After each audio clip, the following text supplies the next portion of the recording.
একটাও মাছ পেলাম না। এভাবে খালি হাতে বাড়ি যেতে যে ইচ্ছে করছে না। বাড়িতে গেলেই টুকিমা এটা ওটার বায়না করবে। আবার শুনেছি ঘরের খাবারও শেষের পথে। হে বিধাতা, তুমি আমার ভাগ্যটাকে এমন কেন বানিয়ে দিলে? দয়া করো বিধাতা, দয়া করো, একটু আমার দিকে মুখ তুলে চাও। টোনা মনের দুঃখে এসব বলে সেখান থেকে বাড়ির দিকে আসতে থাকে। অন্যদিকে, হ্যাঁ টুনি টোনা, কোথায় রে? টোনা তো নদীতে মাছ ধরতে গিয়েছে দাদা, কিন্তু তুমি টোনার খোঁজ করছো কেন? কেন আবার ধারের টাকা চাইতে? ও আমার কাছ থেকে 5,000 টাকা ধার নিয়েছে। আজ 1 মাস হতে চললো, তবুও পরিশোধ করার নাম নেই। আজ আমি ওর কাছ থেকে টাকা না নিয়ে এখান থেকে কোথাও যাব না, এই বলে দিলাম। এই টুনি, ঘর থেকে তাড়াতাড়ি টাকা এনে দে, যা। দিদি, ঘরে কোনো টাকা নেই গো যে তোমাদের দিব। আর তাছাড়া টোনা কয়েকদিন থেকে কোনো টাকা আয় করতে পারছে না। আমরা কোনো বাহানা শুনতে চাই না।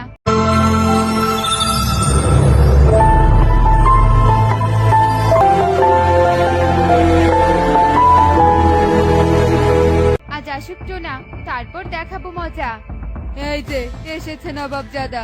এই টোনা, ধারের টাকা নিতে এসেছি, দে দে টাকা দে।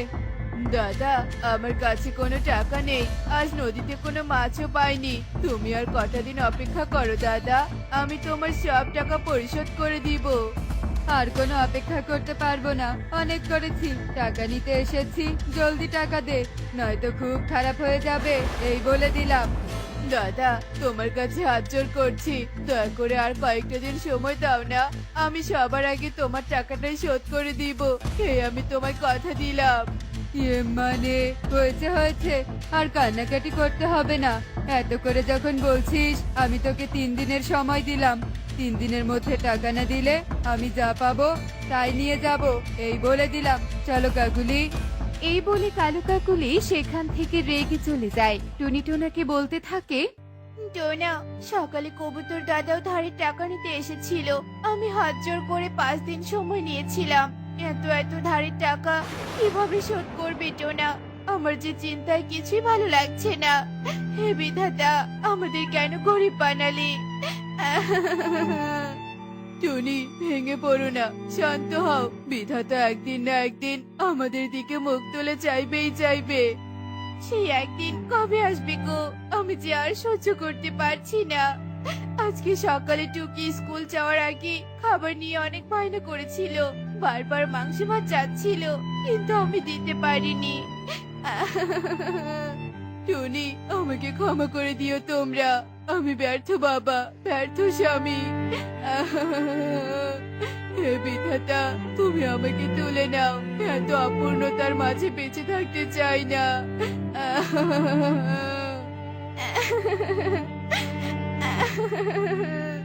টুনি টোনা এভাবে মনের কষ্টে কান্না করতে থাকে। এভাবেই সেই দিনটা কেটে যায়। পরের দিন সকালে টুনি, আমি নদীতে যাচ্ছি, তুমি টুকিকে চোখে চোখে রেখো আর প্রার্থনা করো যেন আজকে খালি হাতে ফিরতে না হয়। প্রার্থনা করি টোনা, বিধাতা যেন আমাদের মনের আশা পূরণ করে। আজকে বাড়ি ফেরার পথে আমার জন্য একটা সুন্দর দেখে বোতল কিনে আনবে, কেমন? আচ্ছা ঠিক আছে রে মা, এখন আমি চলি। এই বলে টোনা এক মুহূর্ত দেরি না করে বাড়ি থেকে সোজা নদীর পাড়ে চলে আসে। আজকে মাছ নদীতে জাল ফেলবো, দেখি মাছ পাই কিনা। হে বিধাতা, সহায় হও। টোনা এসব বলে নৌকা বাইতে বাইতে নদীর মাঝে চলে আসে আর জাল ফেলতে থাকে, কিন্তু টোনার জালে কোনো মাছ ওঠে না। হায় হায় রে, কোনো মাছই তো উঠছে না। কতবার করে জাল ফেললাম, দেখি তো আর একটু মাছ নদীতে গিয়ে। টোনা আরেকটু মাঝ নদীতে চলে আসে আর আবারও জাল ফেলতে থাকে। এভাবে বেশ কিছুক্ষণ কেটে যায়। টোনার জালে কোনো মাছ ওঠে না। কতক্ষণ কেটে গেল, তবুও একটা মাছ পেলাম না। কত আশা করেছিলাম যে আজকে মাছ পেলে বিক্রি করে মেয়েটার জন্য একটা পুতুল কিনবো আর বাকি টাকা কালু দাদাকে দিয়ে দিব। আমার সেই সব আশা চলে গেল। টোনা মাঝ নদীতে নৌকায় বসে এভাবে কাঁদতে থাকে। ঠিক তখনই একটা হাঁস ভাসতে ভাসতে টোনার সামনে চলে আসে।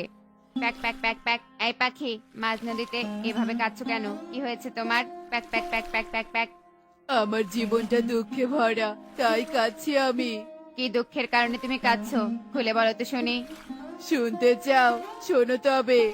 টোনা একে একে তার দুঃখের কথা হাঁসকে বলতে থাকে। হাঁস টোনার দুঃখ কষ্টের কথা শুনে বলতে থাকে, আহারে, সত্যি তোমার অনেক দুঃখ। তবে আর কেঁদো না, আমি তোমাকে সাহায্য করব। আমার সাহায্য পেলে তোমার অভাব দূর হয়ে যাবে। তুমি তো একটা হাঁস, তুমি আমাকে কিভাবে সাহায্য করবে? এ দেখো, এভাবে সাহায্য করব। হাঁস এই বলে জাদু করে 3টে সোনার ডিম প্রকট করে। এ কি? এগুলো কি? এগুলো হলো সোনার ডিম। এই ডিমগুলো দিয়ে তুমি তোমার সংসারের অভাব, পাখিদের ঋণ, এমনকি তোমার স্ত্রী সন্তানদের চাহিদা সহ সব দূর করতে পারবে। হাঁস, তোমাকে যে কি বলে ধন্যবাদ দিব আমি তার ভাষা খুঁজে পাচ্ছি না। তুমি অনেক ভালো হাঁস, তোমার এই উপকারের কথা আমি কোনোদিনও ভুলবো না। হয়েছে পাখি, আমার প্রশংসা করতে হবে না। তুমি এখন ফিরে যাও, আমি চললাম, আমার কাজ আছে। এই বলে হাঁস টোনার কাছে বিদায় নিয়ে ভাসতে ভাসতে চলে যায়। টোনাও খুশি মনে সোনার ডিম নিয়ে নদী থেকে সোজা বাড়িতে চলে আসে। টনি, টুকি, কোথায় তোমরা? এদিকে এসো, দেখে যাও কি এনেছি। টুনি, টুকি। এ কি টোনা, তোমাকে এত খুশি খুশি লাগছে কেন? আজকে অনেক মাছ পেয়েছো নাকি? না টুনি না, মাছ পাইনি, তবে সোনার ডিম পেয়েছি। এই দেখো সোনার ডিম। ও মা, তাই তো। কিন্তু তুমি এই সোনার ডিমগুলো কোথায় পেলে? কোনো চুরি চুরি করেছো নাকি? আরে কিসব বলছো? চুরি করতে যাব কেন? আমাকে তো এগুলো হাঁস দিয়েছে। হাঁস দিয়েছে মানে? কিসব বলছে বাবা? আমরা তো তোমার কাছে কিছুই বুঝতে পারছি না। বুঝতে পারছিস না রে মা? দাঁড়া, বুঝিয়ে বলছি সবটা। আমি খুব খুশি হয়েছি টোনা, এবার অন্তত আমরা একটু সুখের দেখা পাবো। ঠিক বলেছো টুনি, এই দুটো ডিম ঘরে ভালো করে রাখো। আর এই একটা ডিম আমি সোনার দোকানে বিক্রি করে বনের সকলের ঋণ পরিশোধ করে আসছি। আচ্ছা ঠিক আছে। টোনা আর কিছু না বলে একটা সোনার ডিম নিয়ে বাজারের সোনার দোকানে চলে আসে আর তা বিক্রি করে কালু কবুতরের কাছ থেকে ধার নেওয়া টাকা পরিশোধ করে। আর বাকি সোনার ডিম দুটো বিক্রি করে টোনাটুনি বেশ ধনী হয়ে ওঠে। একদিন কি ব্যাপার টুনি, এভাবে মন খারাপ করে বসে আছো কেন? কি হয়েছে তোমার? টোনা, অনেক বড় সমস্যা হয়েছে গো, মনে শান্তি পাচ্ছি না। মনে শান্তি পাচ্ছ না কেন? কেউ কিছু বলেছে নাকি? টোনা, আমি আরো ধনী হতে চাই। আমি আরো আরো অনেক সোনার ডিম চাই, যাতে সোনার ডিম দিয়ে এই বাড়ি বানাতে পারি। কি বলছো কি? এত সোনার ডিম কোথায় পাবো? কোথায় আবার পাবো?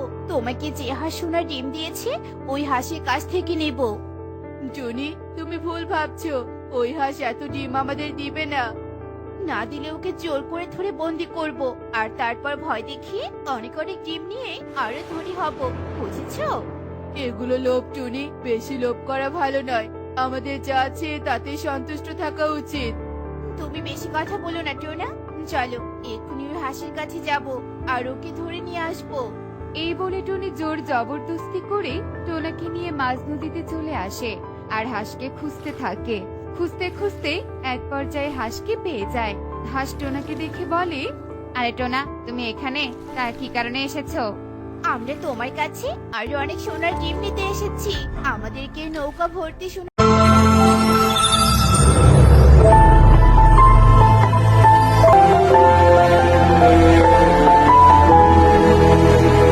ডিম দাও। আমরা এই পৃথিবীতে সবচেয়ে ধনী পাখি হতে চাই। তোমরা লোভী, আমি তোমাদের অনেক কেন একটাও সোনার ডিম দিব না। তোমরা চলে যাও এখান থেকে। দিবে না? বুঝেছি, সোজা কথাই তুমি মানবে না। টোনা, জাল দিয়ে বন্দি করো এই হাঁসকে। টনি বলার সাথে সাথেই টোনা জাল দিয়ে হাঁসকে বন্দি করে নৌকায় তোলে। হাঁস ছাড়া পাওয়ার জন্য ছটফট করতে থাকে। ছাড় আমাকে, ছাড় লোভীর দল, তোদের মনের আশা কখনো পূরণ হবে না, ছাড় আমাকে। হাঁস ছটফট করতে করতে এক পর্যায়ে শান্ত হয়ে যায় আর ঠিক তখনই নৌকাটা মাঝ নদীতে থেমে যায় আর নৌকা ধীরে ধীরে ডুবে যেতে থাকে। কি নৌকাটা ডুবে যাচ্ছে কেন? টোনা, এসব কি হচ্ছে? বুঝতে পারছি না টুনি, আমার তো অনেক ভয় লাগছে। টোনা, হায় হায় রে, ডুবে যাচ্ছে। কে আছো? বাঁচাও, আমাদেরকে বাঁচাও। টোনাটুনিদের নৌকা পানিতে ডুবে যায়। লোভীর দল, যা ডুবে মর তোরা। হাঁস, তুমি নিশ্চয়ই কিছু করেছো। আমাদের বাঁচাও হাঁস। আমরা আর কখনো লোভ করবো না। আমি জাদুই মায়াজাল সোনার ডিম দেয়া হাঁস। আমি গরিব দুঃখীদের বন্ধু, লোভীদের শত্রু। Pack pack pack pack pack pack pack. তোরা লোভী, এবার লোভের সাজা পা। Pack pack pack pack pack pack pack. ক্ষমা করো হাঁস, ক্ষমা করো আমাদের। আমরা ডুবে যাচ্ছি, আমাদেরকে বাঁচাও। টোনাটুনি পানিতে ডুবে যায় আর এভাবে ওরা ওদের লোভের শাস্তি পায়।